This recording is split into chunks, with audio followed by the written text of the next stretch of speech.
Welcome to the Deep Dive. We love to explore fascinating topics, and today we're diving into the world of over-shopping. Right. We're using psychologist Dr. April Lane Benson's book, To Buy or Not to Buy, Why We Overshop and How to Stop, to kind of guide us. We've all had those moments, right, where we maybe went a little overboard with spending or felt that rush of buying something new. But where's the line? When does it become a real problem? It's a really good question. And Dr. Benson, she tackles it head on. She makes it clear that it's not just about the sheer number of things you buy. It's really about the impact it has on your life. Think about it. Feeling that constant stress of credit card debt, or maybe hiding purchases from your partner. Those are signs, pretty telltale signs that maybe your shopping habits are becoming a bit of an issue. That makes a lot of sense. So it's not just about the amount you buy, but the consequences. And it sounds like this over-shopping thing, it's it's more common than we realize, huh? Oh, absolutely. Dr. Benson, she points out that, get this, 18 million Americans struggle with this, leading to financial strain, problems in relationships, and even depression. Wow, 18 million. That's a huge number. So, okay, if it's not just about buying tons of stuff, what's really going on? Uh, What are the deeper reasons we overshop? this is where Dr. Benson's work gets really interesting. She dives into the psychology behind it, and one thing she finds is we often use shopping to meet emotional needs. Like, think about someone who overshops to boost their self-esteem. They're looking for validation in things. It's like trying to buy confidence, which of course we know doesn't really work. Trying to buy confidence. I get that. We've all been there. You know, that urge to buy something to feel better about ourselves. Right, it's human. And sometimes it can be a way of expressing anger or even seeking revenge. It's almost like using shopping as a weapon to lash out or to try to regain some control. Of course, it rarely works in the long run. It's like the actual buying is secondary, right? Yeah. It's about the emotional release. Exactly. The items themselves don't matter as much as what they represent in that moment. Dr. Benson also talks about how some people overshop to try and hold on to love, showering others with gifts, trying to, I don't know, buy affection or prevent someone from leaving. Trying to buy love, never easy. You can't No, really buy genuine connection, can you? you got it. And then we've all heard of retail therapy.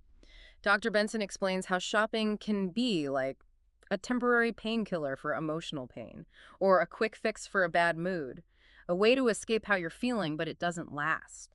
Like self-medicating with stuff instead of dealing with the real problem. You're spot on. Now, some people overspend to project an image, of wealth and power. They buy status symbols to impress others, or maybe to hide their own insecurities, building a facade that might not be real. It's that, look at me, I've made it. Yeah. But maybe deep down they're struggling. Exactly. And finally, Dr. Benson, she discusses how overshopping can be a way of filling a void.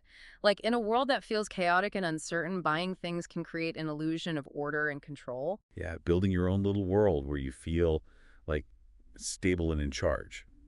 But just like all these other motives, it's a temporary fix. It doesn't solve the real issue. Now, on top of all this psychology, Dr. Benson also talks about how our past experiences, especially from childhood, shape our relationship with money and, our spending habits. What we learn about money growing up, it stays with us.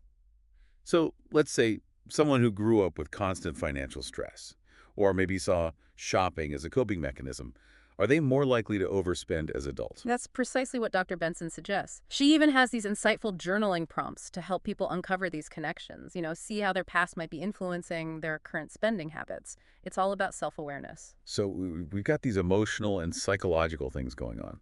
But what about the environment we live in? Does our culture, push us to overspend? That's a huge factor, and Dr. Benson doesn't shy away from it.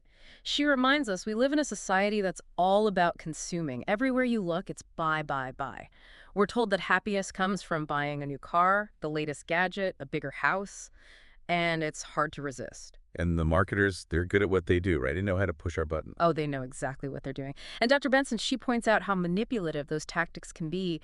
They play on our insecurities, our dreams, our desire to fit in. Think about this. In 2006, over 9 billion credit card offers were mailed out in the U.S. alone. That's like 30 offers per person. It's relentless. Wow, it's like we're set up to fail. So with all these cultural and psychological pressures, how do we break free? What can we do to regain control of our finances and our lives? Ugh, that's the million-dollar question. And we'll delve into Dr. Benson's strategies for that in our next segment. Well, Dr. Benson, she offers a bunch of practical tips. And one of the most important ones is tracking your spending. Like, really keeping a close eye on every purchase you make, even the small ones. That way you get a clear picture of where your money is actually going. Sounds like it takes some effort, but I can see how it would be helpful. It's like holding up a mirror to your spending habits, right? Exactly. It helps you see those unconscious patterns, those habits you might not even realize you have. Another thing she suggests is switching from credit cards to cash or checks, or even debit cards. The idea is when you physically hand over cash, it feels more real. It can help curb those impulse buys. Right. It removes that buffer, makes each transaction feel more, I don't know, significant. And then, of course, saving. Got to prioritize saving. Start early, be consistent. It's about building a safety net, for emergencies or for future goals. That financial cushion, it gives you peace of mind, makes you feel more secure about your finances. Now, if you're dealing with credit card debt, Dr. Benson, she really stresses understanding the true cost of just making those minimum payments. That interest, it adds up fast. She suggests creating a debt repayment plan to tackle it strategically. So don't let that debt just sit there and grow. Be proactive. But it's not all about the practical financial stuff, is it? Dr. Benson also talks about the emotional and psychological side of all this. Oh, absolutely. She emphasizes finding activities that truly fulfill you emotionally instead of turning to shopping for comfort. Okay, so what are some examples of these alternative activities? What can we do instead of shopping? She's got a whole range of ideas, like nurturing your senses, doing things that bring you joy through, touch, smell, taste, sight, sound, a warm bath maybe, going to a concert, or just being out in nature. Simple things. I like that. Finding joy in the little things without having to buy anything. And speaking of nature, Dr. Benson, she's a big believer in the power of spending time outdoors. Gardening, hiking, just taking a walk in the park, it can be so grounding and calming. Yeah, we forget sometimes how good it feels to just be in nature, like hitting the reset button. Another important one is focusing on relationships. Spending quality time with loved ones, building those connections, that sense of belonging. It's something material possessions can't give you. It's true. Nurturing those connections with people, it's so much more valuable than any shopping spree. And then there's self-care, making time for things that nourish your mind and body, exercise, meditation, doing something creative, or just relaxing. Self-care is so important. Mm. It's easy to forget about ourselves, especially in our busy lives. But we need to prioritize it. Absolutely. Now, Dr. Benson, she also talks about using our own strengths to help us in this process of overcoming overspending. Okay. We all have these unique talents and abilities, right? And we can use them to make positive changes. It's like tapping into our superpowers to fight this overspending urge. So how do we figure out what our strengths are and how to use them? Well, she gives examples of how qualities like, let's say, fairness, kindness, even humor can be used to break free from those bad spending habits. It's about using what we're good at to create a better life for ourselves. That's pretty cool. Hmm. Okay, but let's be honest. There's that constant pressure to consume. We're surrounded by buy messages everywhere. How do we resist that? How do we make smarter choices? Dr. Benson, she has a multi-pronged approach. First, it's about awareness. Recognizing how marketers use our emotions and desires to get us to buy things. Once you see those tactics, they lose their power. Right. It's like pulling back the curtain and seeing the wizard behind the smoke and mirrors. Exactly. Another key thing is planning. Shopping with a list and a budget. And avoiding those tempting situations like just browsing around or impulse buying. Be intentional with your shopping. Like setting a course and sticking to it. Mhm. Resisting those siren calls of, those tempting displays and all those online ads. And she talks about setting boundaries with salespeople, resisting those upselling tactics and staying focused on what you actually need, not what they're trying to sell you. Being assertive. Right. Politely but firmly saying no. Staying true to your own needs. And then there's social pressure. Dr. Benson offers strategies for saying no to friends or family who might, even unintentionally, encourage you to overspend, whether it's going shopping with them or accepting gifts that are out of your budget. It's about setting those healthy boundaries, even if it's a little uncomfortable.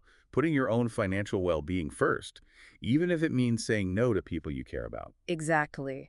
And finally, she emphasizes mindful shopping, pausing before you buy anything, and really asking yourself, do I need this? Can I afford this? What's the real cost here? It's about slowing down the process and making conscious choices. Taking that moment to breathe, right? Yeah. To step back and see if this purchase actually aligns with your values and your goals. Now, Beyond those practical strategies, Dr. Benson talks about the power of mindfulness and meditation. They can help you become more self-aware and break free from those compulsive behaviors that lead to overspending. Things like focusing on your breath that can help manage those urges and make better choices. It's like training your mind to be more present, more aware of your thoughts and feelings and impulses. Exactly. But we're not meant to do this alone. Dr. Benson, she really emphasizes the importance of having a support system. You don't have to go through this by yourself. She suggests finding someone you trust, a friend or family member who can be your shopping support buddy, someone who understands what you're going through and can encourage you and keep you accountable. Like having a cheerleader in your corner, someone to help you stay motivated and on track. And she also suggests, for people who need more support, seeking professional help. You know, seeing a therapist who specializes in overspending or compulsive shopping, There's absolutely no shame in getting professional help, especially if it's affecting your life in a big way. It shows that you're committed to taking care of yourself and getting the help you need. that's an important reminder. And Dr. Benson, her book, it's full of resources, websites, organizations, even reading lists. It's a great starting point for anyone who wants to learn more. She really gives you a complete guide to understanding and overcoming overspending and, building a healthier relationship with money and stuff. Now, we've covered a lot here, and I know it can feel overwhelming trying to implement everything at once. Right. That's why it's important to start small. Choose one or two things that resonate with you and focus on those. And as you get comfortable with those, you can gradually add more. Slow and steady, right? It's a journey, not a race. And remember, progress over perfection. So I'm curious, what are some of the insights that have stood out to you so far? What are you excited to try? We'd love to hear your thoughts. Stick around for our final segment where we'll wrap up our deep dive into Dr. Benson's work and share some key takeaways from this whole conversation. Until then, happy reflecting. And remember, you're not alone in this. Welcome back to the deep dive. As we wrap up our look at Dr. Benson's work, I want to circle back to something she said about handling setbacks. Because, we all slip up sometimes. Nobody's perfect. The important thing is how we recover. Right. She talks about creating a lapse and relapse prevention plan to anticipate those tricky situations, come up with coping strategies, and figure out how to get back on track if you overspend. Having a plan for those moments when your willpower just kind of crumbles, that's got to be helpful. Exactly. It's like having a roadmap to help you navigate those inevitable detours on the road to healthier spending. And speaking of journeys, Dr. Benson mentions this idea of compulsive returning, which sounds kind of strange when we're talking about overshopping. Can you explain that? It does seem counterintuitive, but for some people, returning things actually becomes part of the problem, like an extension of the shopping addiction itself. So it's not about actually regretting the purchase or wanting to save money. It's more about the act of going back to the store, being involved in that whole retail process. Exactly. Keeping that cycle going, buying, returning, maybe buying again. It's a way to keep getting that shopping high, even if it doesn't really make sense. That's interesting. It's like the focus is on the experience itself, not the stuff they're buying. And Dr. Benson makes a strong argument for giving up returns altogether as part of the recovery process. It forces you to be more mindful, more thoughtful about what you buy in the first place. It adds that extra level of accountability, right? If you know you can't return something, you're going to think twice before you buy it. It makes you take ownership of your decisions. So what if you end up with things you can't return? What are your options? Well, Dr. Benson suggests reselling or recycling. It's a win-win, really. You declutter your space and maybe even help someone else out. There's so many great platforms for reselling these days, and of course, secondhand shops, giving those unwanted items a new home. And recycling, that's always a good choice if you can't resell something. Helps reduce waste, better for the environment. Dr. Benson also encourages us to celebrate our successes, no matter how small they seem. They all count. Absolutely. Recognizing your efforts, reinforcing those positive behaviors. Every time you resist that urge to overspend, you're building your self-control and getting closer to your goals. She even talks about creating a system of rewards, little play dates to celebrate those wins, a relaxing bath, quality time with loved ones, working on a hobby, anything that brings you joy. Finding healthy and enjoyable ways to solidify that commitment to breaking free from overspending. All right, so we're nearing the end of our deep dive, and I think it'll be super helpful for our listeners to have a clear summary of Dr. Benson's main points. Great idea. Let's distill all this wisdom into 10 key takeaways. Something for everyone to, remember as they work towards a healthier relationship with shopping. Love it. Here we go. 10 key insights from Dr. April Lane Benson's book, To Buy or Not to Buy. Number 1. Overshopping. It's a real problem. It affects millions of people, and it can cause financial strain, relationship problems, even emotional distress. It's not just a harmless habit. It can have serious consequences. Number 2. We live in a culture that's constantly telling us to buy stuff, equating happiness with material things. Be aware of those messages and make conscious decisions about your spending.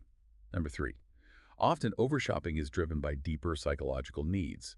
Trying to boost self-esteem, filling a void, managing anxiety, escaping difficult emotions. To break free, you got to address those underlying issues. Number 4, our childhood experiences. Here are how we grew up, how our families handled money, all that shapes our relationship with money today. Understanding how those early experiences affect you now is key to making lasting changes. Number 5, taking control of your finances. It takes action. Track your spending, use cash more than credit, make saving a priority, and come up with a plan to pay off debt. Those are the building blocks. Number 6, find other ways to fulfill yourself emotionally instead of relying on shopping. Spend time in nature, nurture those close relationships, get creative, prioritize self-care. Those are just some examples. Number 7, tap into your strengths, those unique talents and abilities you have. You can use those to overcome overspending and create a better life for yourself. Number 8, marketers. They're clever. They know how to use our desires against us. But you can resist those temptations by being aware of their tactics and practicing mindful shopping. Make informed choices that are right for you. Number 9, mindfulness and meditation. They can really help. They make you more aware of your thoughts, feelings, and impulses, making it easier to manage those urges to overspend. Number 10, you don't have to do this alone. Find a support system, whether it's a friend, a therapist, a support group. Having people who understand what you're going through makes a huge difference. There you have it, a concise overview of Dr. Benson's brilliant insights into overspending. Take some time to think about these points and how they might apply to your own life. And remember, this is a journey, not a destination. Be patient with yourself, celebrate your wins, and don't be afraid to ask for help when you need it. That's right. And remember, you're not alone. Thanks for joining us on this enlightening exploration of overshopping. We hope you found it helpful and empowering. Until next time, keep diving deep.